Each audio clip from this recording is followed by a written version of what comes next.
Bonjour à toutes et à tous et bienvenue sur l'émission, votre rendez-vous mensuel pour parler d'intelligence artificielle sous tous les angles possibles et inimaginables. Cette fois-ci, avec nos deux invités, nous allons nous attaquer à la problématique de la formation. On regardera des deux côtés, c'est-à-dire avant l'entrée dans le monde du travail et puis après.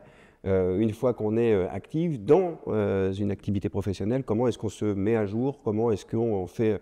Comment on subskill, on subgrade, voilà, on va voir tout ça ensemble avec nos deux invités. Donc on accueille Laura Hassan. Bonjour Laura. Bonjour. Vous êtes donc la directrice générale de l'école Epitech, qu'on ne présente plus, mais vous nous en direz quand même quelques mots. Quelques mots. Et Yoël Torsman, bonjour Yoël. Bonjour. Donc vous êtes cofondateur de l'organisme de formation Data Scientist. Pareil, vous nous expliquez un petit peu de quoi il en tourne. Et on va voir justement avec vous deux comment est-ce qu'on traverse un petit peu ce périphérique de la vie active, comme j'aime bien dire, c'est-à-dire le avant, le après, et de voir comment l'intelligence artificielle est venue bouger les lignes, bousculer, comment est-ce qu'on adapte un petit peu son programme pédagogique, comment est-ce qu'on donne les bagages, le socle qu'il faut aux professionnels, ceux qui sont déjà actifs, pour faire en sorte qu'ils soient à jour. Donc déjà, on peut peut-être commencer avec vous, Laura, de faire un petit point sur ce constat, justement, l'arrivée de l'IA. Quand on est une école et qu'on prépare des ingénieurs à rentrer dans la vie active justement du monde de l'IT, comment on vit ce raz-de-marée ? Alors déjà, forcément, comme on est une école d'informatique, l'arrivée de l'IA, ça n'a pas bouleversé autant qu'une école classique, qu'une université classique, puisque l'IA était déjà intégrée dans nos parcours de formation. Alors forcément, ça a donné une accélération totale. Les étudiants veulent en être, les entreprises nous contactent parce qu'on a aussi des labos de recherche et développement et elles veulent capitaliser sur les capacités de nos étudiants, nos stagiaires, nos alternants pour pouvoir aller aussi plus vite, recruter des profils plus experts plus rapidement. Mais cette IA, elle était déjà dans notre formation. On a des comités de perfectionnement qui sont composés d'entreprises, toujours à la pointe, des grands groupes, mais aussi des startups. Et ceux-là attendent des formations comme à Epitech, que l'IA vienne encore renforcer les parcours pédagogiques. Donc de la reconnaissance d'images, des moteurs de recherche augmentés. On faisait déjà tout ça à Epitech et on a pu accélérer. D'accord. Bon, on rentrera un petit peu dans le détail justement sur le fonctionnement. Et pour vous, Yoël, justement, ce raz-de-marée côté formation, alors je vous parle de raz-de-marée, mais est-ce que vous l'avez vécu comme ça Alors clairement, côté entreprise, si l'on veut, d'une certaine façon, il y a toujours eu, ça fait déjà un certain nombre d'années, tout un tas de formations qui étaient déjà dispensées sur la thématique de la data. Mais effectivement, le delta, on va dire, ou la différence entre l'IA et la data, c'est que là, l'IA ensuite a été tout de suite une technologie vachement grand public. Et donc tous les métiers se sont intéressés. On a eu ensuite, dans tous les commerces des grands groupes, bon nombre de sponsors qui voulaient vraiment accélérer là-dessus. Et donc on a eu une nette accélération ensuite côté entreprise, à la fois en termes de formation, de déploiement de solutions IA, et puis enfin donc d'adoption d'IA. D'accord. Alors, on aime bien toujours démarrer l'émission en focalisant sur une actu, une ou deux actus. Vous, Laura Hassan, est-ce qu'il y a une actu qui vous a marqué ? Oui, j'ai pris la direction générale d'Epitech en septembre et j'ai annoncé 30% de femmes pour 2030 à Epitech. Et voilà, l'actu, c'est que la semaine dernière, la ministre de l'Éducation nationale, Elisabeth Borne, a annoncé vouloir 30% de femmes dans la tech et les métiers scientifiques. Donc, je pense que je suis alignée. Très bien. Très bien. Bon, on voit peut-être où elle est allée puiser son inspiration. Merci. Et vous, de votre côté, Yoël ? Alors, en termes d'actu, je pense que c'était vraiment effectivement une belle actu, en tout cas, à partager, parce qu'effectivement, on a un sacré retard en termes d'inclusion sur les métiers de la tech au sens large. Ce qui est certain également, c'est que du côté des entreprises, il y a un sacré retard. Il y a beaucoup d'adoptions, mais peu, en l'occurrence, de formations associées. Et donc, clairement, ce que l'on attend, en tout cas, on n'a pas encore d'actu, mais on attend, en l'occurrence, un moyen d'encourager, de pousser les entreprises à former davantage leurs collaborateurs, notamment via des moyens de financement ou autres. D'accord. Donc, si on rentre un petit peu dans le concret, c'est-à-dire que, on va commencer avec vous, Laura, on forme des ingénieurs, comment ça marche, comment on fait pour réussir à être à jour, pour être dans une évolution continue, à l'Epitech, comment ça fonctionne? C'est des cours magistraux, il faut revoir tout le programme pédagogique tous les ans ou tous les 6 mois, juste pour que je d'abord sur le programme pédagogique, les modalités pédagogiques à Epitech, on parle beaucoup du mode projet. Alors certains disent, ah oui, comme 42. Alors d'abord, 42, c'était il y a 12 ans que ça a été créé. Bon, Epitech, ça a 25 ans, donc le modèle initial a été créé il y a 25 ans avec ce fameux mode projet. Les étudiants n'ont pas de cours magistraux, il n'y a pas de pédagogie descendante. On donne un brief tel qu'il aurait pu être donné en entreprise par un client. Les étudiants sont considérés, non pas comme des étudiants, mais comme des collaborateurs d'entreprise. L'équipe encadrante, elle, ce n'est pas des professeurs qui viennent donc, délivrer le cours en descendant, mais ce sont des vrais coachs. C'est un peu comme le tuteur d'un alternant ou d'un stagiaire en entreprise, qui est le mentor qui va venir challenger le livrable de l'étudiant. Et parce qu'on fonctionne comme ça, eh bien, en fait, on est hyper agile dans notre façon de fonctionner et de délivrer de la formation. On a des comités de perfectionnement qui nous demandent d'ajouter des blocs de compétences, des compétences en IA, en cyber, etc. Et ça, on a la capacité de l'intégrer directement sans attendre l'année d'après. On n'est pas régi par les mêmes obligations des universités qui ont besoin de faire revoir, relire tout le programme et de le faire valider par un certain nombre de strates. On a beaucoup plus d'agilité. Ce mode expérientiel, comme on aime le dire à Epitech, permet d'intégrer directement au jour le jour des nouvelles technologies, des nouvelles façons de faire. On parlait d'adoption tout à l'heure. Ça peut être aussi sur le management de l'adoption. Et ces projets, ils viennent d'où? Ces projets, ce sont des cas concrets, réels d'entreprises. C'est ça qui est génial. Mais c'est des entreprises qui vous les donnent? Oui, c'est des entreprises qui vont les donner, des datasets, des cas d'usage, des cas clients, qui vont pouvoir même des cas clients actuels, en nous demandant d'aider à la recherche et développement ou à répondre à un appel d'offres de leurs clients. D'accord, donc c'est du concret. C'est toujours du concret. On n'est pas sur un TP.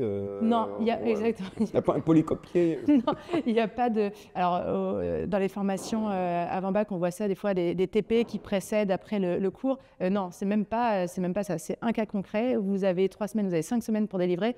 Ce qui compte, c'est délivrer. C'est ce qui fait la différence. Et d'ailleurs, avec toutes les autres formations, les Epitech, ils délivrent, même s'ils ne savent absolument pas de quoi ils parlaient il y a 3 semaines, quand on leur a donné le brief. Et de côté formation, justement, alors vous avez le même défi finalement, mais qu'on ne pouvait pas le traiter forcément de la même manière, parce que là, pour le coup, est-ce qu'on prend des professionnels qui sont déjà in situ et on leur donne des projets comme ça qu'ils doivent réaliser concrètement? Alors comment on fait? D'ailleurs, première question, quelle est la première problématique de la population qui vient vers vous? De quoi ils ont besoin? Alors, ce dont ils ont besoin, c'est de l'opérationnalité. Ce que l'on veut vraiment lorsqu'on est dans le monde professionnel, on veut rapidement être opérationnel et pour autant bien comprendre les contraintes et enjeux pour ne pas faire de bêtises et pour être vraiment aligné avec la stratégie groupe. Donc ça, c'est tout l'enjeu, on va dire, des formations, on va dire, dans le monde professionnel et particulièrement sur ces thématiques de la data et de l'IA. On parle bien d'une population qui est déjà dans l'informatique, qui a déjà des compétences et qui là a besoin d'un coup d'avoir une mise à jour rapide pour être, comme vous dites, opérationnel vite. Alors oui et non, parce qu'à la fois on va voir qu'effectivement on va ratisser tout de même assez large, dans le sens où finalement dans les métiers aujourd'hui de l'informatique, on va avoir à la fois des métiers très techniques et des métiers qui seront beaucoup plus fonctionnels, ça c'est certain. Et puis ensuite, par contre, effectivement, on aura systématiquement, on va tout de même s'adosser sur un premier background académique qui est déjà présent. Donc ça, c'est le point quand même qui est important. Dans le monde de la formation continue, on se doit certes de rafraîchir les notions, mais tout de même de s'appuyer sur des choses quand même déjà existantes. Donc il y a des choses qui fonctionnent et des choses qui fonctionnent moins bien. Et ce qui est certain, c'est qu'on doit absolument quand même, effectivement absolument déjà s'adosser à des compétences qui sont déjà là. Maintenant, ensuite, en termes d'enjeux, ce que l'on va attendre dans le monde de la formation continue, ça va être très très vite être opérationnel. Et donc, idem, on va plébisciter un maximum la pédagogie active, donc l'apprentissage par la pratique. Et par contre, là où effectivement, ça risque d'être, on a dû être beaucoup plus, en tout cas, je dirais pas ingénieux, ça va être effectivement comment effectivement pouvoir à la fois dispenser des formations qui peuvent être parfois assez volumineuses, mais pour autant dans un environnement professionnel qui est tout de même assez contraignant. Et donc, on se doit à la fois de dispenser une formation active avec des gens qui vont pouvoir s'auto-former, mais à la fois, il va falloir quand même s'assurer d'une certaine rigueur pour que les gens, effectivement, puissent conjuguer activité professionnelle avec formation en parallèle. Et donc, la méthode, en l'occurrence de Data Scientist, ça a été finalement à la fois donc, de dispenser une formation qui s'appuie sur un LMS qu'on a développé et qui permet vraiment d'avoir tout l'environnement de pratique. Un LMS. Un Learning Management System, donc un environnement justement de formation qu'on a développé qui va permettre d'être complètement autonome vis-à-vis de l'IT et avoir tous les environnements agnostiques aux propriétaires des différentes solutions utilisées dans l'entreprise. Et à la fois, bon nombre de séances synchrones pour assurer une certaine rigueur, du synchrone collectif pour qu'il y ait l'émulation de classe et du synchrone plus individualisé pour qu'il y ait effectivement un mentor qui puisse s'assurer que le projet qui va être un projet fil rouge qui va être suivi tout au long de la formation soit bel et bien, on va dire, avec un niveau d'avancement effectif et avec donc des ambitions carrément parfois de mise en production post-formation. Et donc la méthode, c'est asynchrone, synchrone, j'ai de la plateforme et j'ai du synchrone avec un prof et avec un mentor, le mentor qui va nous aider à mettre en place un projet de qualité professionnelle. Vous avez mentionné la question de l'auto-formation. Du coup, ça éveille chez moi une question. Vous aussi, il y a cette question de l'apprentissage de l'auto-formation. Alors après, c'est vrai que dans l'IT, tout particulièrement, il faut effectivement être en mesure de se tenir à jour, puisque ça évolue tout le temps. Donc, il faut ne pas perdre le fil. Mais après, là, on va plus loin. C'est-à-dire que quand on parle d'auto-formation, c'est pas juste se tenir à jour, c'est être capable de s'apprendre finalement par ses propres moyens, de façon régulière, à faire quelque chose qu'on n'était pas en mesure de faire avant. Est-ce que ça, dans les écoles, du coup, paf, il faut avoir C'est un état d'esprit qu'on leur fait acquérir nos étudiants, parce que nous, on les prend en post-bac, à la différence de Data Scientist qui va prendre des professionnels. Et souvent, ils sont post-épithèques. Voilà, ils peuvent être post-épithèques peut-être, mais comme... Je ne sais pas, on pourra en parler. Bah oui. On va découvrir les statistiques. C'est vrai que quand ils arrivent, on les met en mode piscine. On appelle ça la piscine, le plongeon, vous ne savez rien faire. Et de toute façon, il va falloir, en fin de journée, en fin de semaine, réussir. Comme École 42, donc ils vous ont vraiment tout pris. C'est-à-dire que même la piscine, Même la piscine. La piscine, elle a même été inventée pour la petite histoire par EPITA, l'école d'ingénieurs du groupe Pionis. C'est le même groupe qu'Epitech, il y a 40 ans. Et puis, il y a 25 ans, EPITA a dû devenir une école d'ingénieurs habilitée par la CTI. Et on ne voulait pas perdre le modèle pédagogique inventé par EPITA, et c'est là que le groupe Pionis a créé Epitech, et donc conservé le modèle pédagogique inventé il y a 40 ans. C'est pour ça que quand on dit 42, qui a été créé en 2013, si je ne me trompe pas, oui, ils sont partis avec l'équipe pédagogique d'ailleurs d'Epitech. Toute l'équipe pédagogique de Paris a été récupérée par Xavier Niel, et ils ont monté 42 avec les bases d'Epitech. Et avec une belle communication autour. Exactement, des fois la com fait beaucoup. Et dans les écoles informatiques, la com ça peut être... Ça marche mieux que l'INSEE pour déposer un copyright ou un brevet. La com, exactement. Il faut batailler derrière. Non, c'était moi. Et donc sur le sujet de l'auto-formation, les étudiants, par cette piscine, comprennent qu'en fait tout au long de leur vie, ils vont devoir continuer d'apprendre. Alors moi j'en suis un exemple vivant, même si j'ai pas fait Epitech. Moi mes parents, pour la petite anecdote aussi, m'ont empêché de faire Epitech. En 2005, j'avais mes parents qui me disaient « Tu seras la seule fille dans une école de geeks, ce n'est pas ta place ».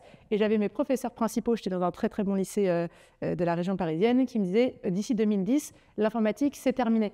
D'ailleurs, quand je fais le parallèle aujourd'hui avec l'IA, je trouve ça très très drôle, parce que alors, des femmes qui sont empêchées par leur famille d'aller faire de la tech, parce que monde de geek encore, on en est toujours là malheureusement, 20 ans plus tard. Et puis des pros de l'orientation qui disent non mais n'allez pas dans la tech avec l'IA, le métier de développeur, d'IA, de cybersécurité c'est terminé.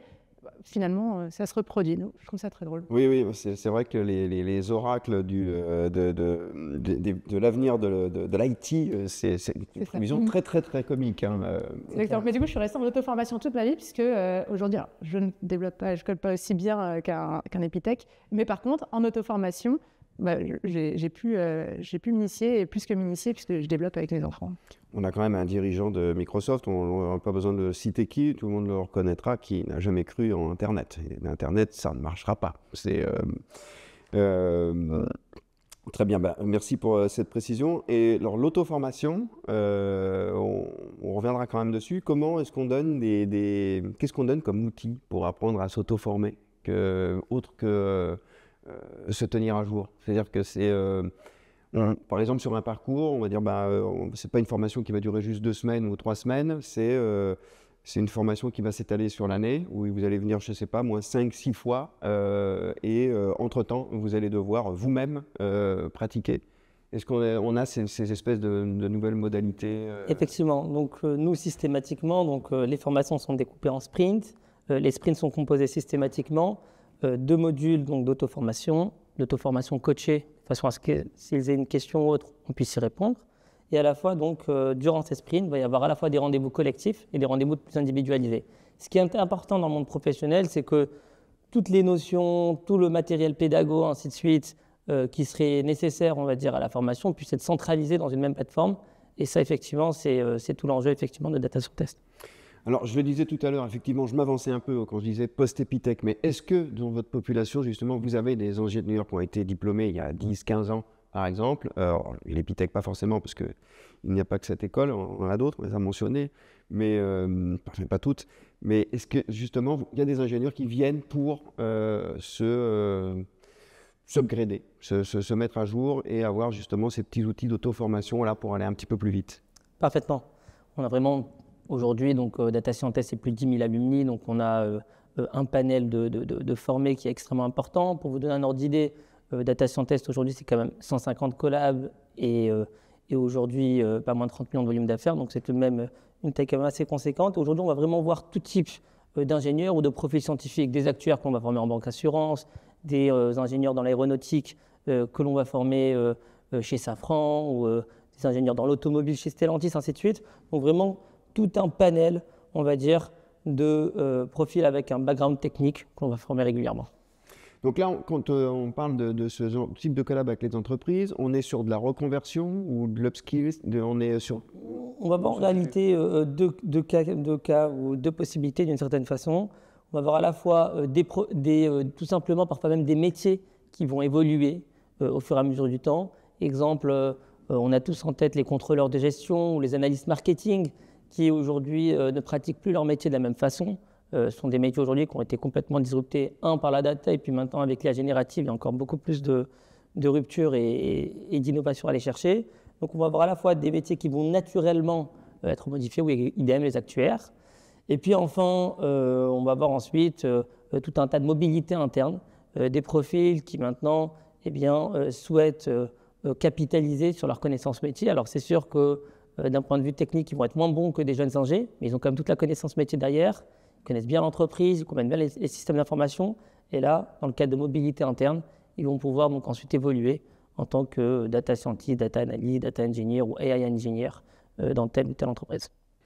Vous, ce rapport aux entreprises, justement, par rapport aux reconversions, à l'évolution, on a de plus en plus de demandes, alors on ne communique pas, encore une fois, publiquement sur cette possibilité, mais oui, on construit avec des entreprises qui nous missionnent parce que ce sont des entreprises partenaires. On n'adresse pas le B2B sinon à Epitech, mais parce que ce sont des entreprises partenaires et qu'elles ont eu nos étudiants, nos alumni chez elles nous demandent directement de co-construire un plan de formation plutôt long, plutôt 4 à 6 mois pour leurs collaborateurs. D'accord. Pour puissent les upgrader. Ok. Donc ça, c'est quand même nouveau, quand même dans le monde de l'école d'ingé. Au-delà de la collaboration, effectivement, pour du coup avoir pas du descendant, mais ça vient de l'entreprise qui apporte son contenu, en tout cas pour les étudiants, d'avoir l'école qui accompagne, qui s'exporte dans l'entreprise pour accompagner les collaborateurs. Donc ça veut dire que quand même, ce que je constate d'après ce qu'on se dit, c'est que le fonctionnement école-entreprise et organisme de formation, ça fonctionne. C'est-à-dire qu'il n'y a plus de barrières ou de murs entre les deux. Pas pour toutes les formations, il y a un corps pas pour toutes les écoles, attention. Mais oui, ce sont les écoles qui vont demain performer et continuer de performer, c'est celles qui sont proches des entreprises. On ne peut plus se dire, on a le monde académique, on a le monde professionnel, un gap énorme entre les deux. Les stages, l'alternance ne suffit plus. Même l'alternance où on se dit, l'école forme pour 25% du temps, l'alternant et l'entreprise 75%, ça ne suffit plus si on ne fait pas coïncider les deux mondes à former des professionnels qui seront tout de suite employables et utiles, opérationnels, on parlait d'opérationnalité tout à l'heure, et agiles surtout dans le monde de l'entreprise. Côté organisme de formation, cette question de l'inclusion, et effectivement, pas que des femmes, de l'inclusion personnes en situation de handicap, les questions des personnes éloignées du numérique ou victimes de la fracture qui est encore présente. Comment est-ce qu'on peut pallier ces problèmes?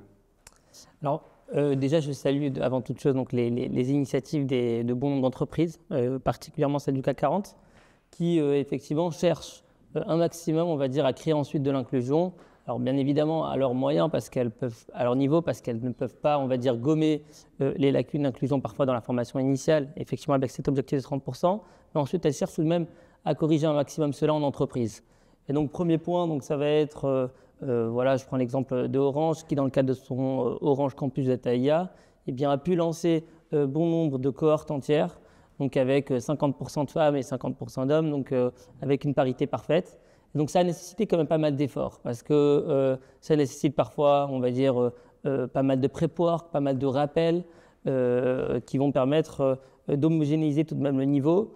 Et donc ça, tout de même, c'est un point tout de même assez important. Après, il faut imaginer que chez Data Scientist, en dehors de la formation au service des compétences de collab, on a également des dispositifs de formation au service du recrutement, B2B2C, qui s'appuient souvent sur un partenariat avec France Travail. Et là, effectivement, on va aller chercher de l'inclusion du côté des demandeurs d'emploi, particulièrement les publics qui vont être encore plus reculés de l'emploi, et notamment sur la tech, je pense qu'il y en a tout de même un paquet, avec des zones géographiques bien ciblées, des femmes, ou tout simplement ensuite, des femmes qui sont sous-représentées dans bon nombre d'industries, et puis enfin également des publics parfois avec d'autres difficultés. Je prends l'exemple de OT Consult, qui est un cabinet de conseil dans la tech, avec des consultants qui ont tous justement le syndrome d'autisme d'Asperger, et effectivement avec qui on a pu travailler main dans la main pour dispenser des formations auprès de ces publics-là, et avec un franc succès derrière. Je pense que ce qui est intéressant, c'est de se dire qu'aujourd'hui, il faut créer une vraie cohérence entre la formation initiale et la formation continue. Et donc, il faut créer finalement, on va dire, toute une vision EA pour tout le plan de carrière, on va dire, des futurs professionnels ou des professionnels, avec finalement, on va dire, les compétences qui vont bien, peu importe le métier, que ce soit, on va dire, la simple petite brique tech ou carrément, on va dire, le métier d'expertise tech. Donc là, clairement, je pense que c'est le premier point que je voudrais mettre en exergue. Nous, il y a tout de même une initiative assez intéressante qu'on a mis en place qui s'appelle Takeaway, qui a déjà été distribuée à plus de 40 000 étudiants. On a créé justement Takeaway. À emporter, c'est ça? Exactement, Takeaway pour toutes les business schools. On a pu lancer également bon nombre d'écoles d'ingé. On a pu lancer, on va dire, la brique tech qui va bien pour chacun des métiers, qu'il s'agisse d'une école comme Sub de Pub pour les métiers de l'UX, au Sud de Créa, etc., etc. Donc ça, c'est un premier point en tout cas assez intéressant. À l'échelle individuelle, il faut que chacun aujourd'hui se remette à apprendre et soit en capacité, on va dire, à adopter, exactement, c'est ce qu'on disait tout à l'heure, et qui soit déjà, on va dire, en capacité à s'adapter à ces nouveaux modes d'apprentissage qui sont quasiment les seuls à être compatibles avec une activité professionnelle. Pour pas être un produit périmé, justement, il va falloir être en permanence, on va dire, dans cette dynamique-là, avec l'âge de la retraite qui est décalé, et ainsi de suite, et donc ça rejoint un peu ce que disait Laura. Et puis enfin, troisième et dernier point, à l'échelle des entreprises, c'est un vrai challenge. C'est un vrai challenge parce qu'on a aujourd'hui des outils grand public comme IA Générative qui prennent de court toutes les entreprises et qui comportent tout de même des risques hyper importants. C'est-à-dire que si on ne crée pas rapidement l'outil qui va bien du côté de l'entreprise, on risque d'avoir des collabs qui vont uploader des fichiers pour utiliser l'IA Générative pour faire une synthèse alors que ce n'est pas RGPD friendly ou même AI friendly et ainsi de suite. Et donc ça peut comporter des risques hyper importants. Et donc du côté de l'entreprise, on se doit à la fois de faire une veille permanente, de façon ensuite pouvoir déployer rapidement des solutions et ensuite rapidement former les collaborateurs sur ces solutions-là, leur expliquer pourquoi on a fait ces choix stratégiques et pas d'autres. Et tout ça, ça comporte un réel challenge. Parce qu'entre un nouvel outil qui sort, une nouvelle version de ChatGPT, un nouvel outil qui a été déployé au sein de l'entreprise, et puis l'adoption, il faut déjà donc, concevoir son outil qui va bien, entraîner sur ses propres data, ainsi de suite, co-créer la formation avec l'organisme qui va bien, la dispenser, et le tout en moins de 6-9 mois, sinon ça crée une frustration pas possible. Et donc, il y a de réels challenges à venir. Mais tout de même, je pense que c'est un vrai regard optimiste parce qu'au final, on voit que les entreprises y arrivent. Et la France, même si on parle souvent de la France comme étant le pays qui met des contraintes partout, qui pense à la juridiction avant l'innovation, etc., etc., mais il n'empêche qu'on reste tout de même de très, très bons challengers, voire potentiellement même des leaders avec tous ces beaux projets dont on est en train de Les parler. challengers barbus, comme on aime dire, les régulateurs un peu à l'ancienne. Est-ce que vous avez vous aussi un peu cette obligation finalement de faire comme Laura l'a fait, de voyager, prendre l'avion pour faire des longs trajets, pour voyager un peu dans le futur et revenir avec un aperçu de ce qu'on pourrait éventuellement être amené à vous demander demain? Très régulièrement. Alors déjà, nous, du côté de chez Data Scientist, on a des gros partenariats académiques avec l'École des Mines Paris et Panthéon-Sorbonne, avec qui on organise bon nombre de voyages, ainsi de suite. Et puis, on a également de gros partenariats éditeurs avec Amazon, Microsoft et Google, avec qui nous invitent régulièrement à Las Vegas, là tout récemment, donc avec AWS, et ainsi de suite. Donc, clairement, on est obligé effectivement de faire cette veille rapide pour adapter nos parcours de formation avant même justement finalement la sortie d'un nouveau service, ainsi de suite. Donc c'est une vraie obligation aujourd'hui, c'est un vrai challenge aujourd'hui pour les écoles, pour les organismes de formation, pour les entreprises également, de faire une veille permanente et finalement de ne pas être pris de court. D'accord, très bien. Eh bien, écoutez, merci beaucoup à tous les deux. L'émission arrive à son terme. Merci de nous avoir suivis. Merci donc Yoël Torgman, cofondateur de Data Scientist, et Laura Hassan, directrice générale de l'Epitech. Merci vraiment de nous avoir un petit peu éclairé sur ces questions. On a pu tout traiter parce que le sujet est quand même assez large. On fera peut-être une émission 2 pour aller un petit peu plus loin. On aura l'occasion de se reparler. Merci donc de nous avoir suivis. On vous souhaite une excellente journée et on vous dit au mois prochain. Au revoir.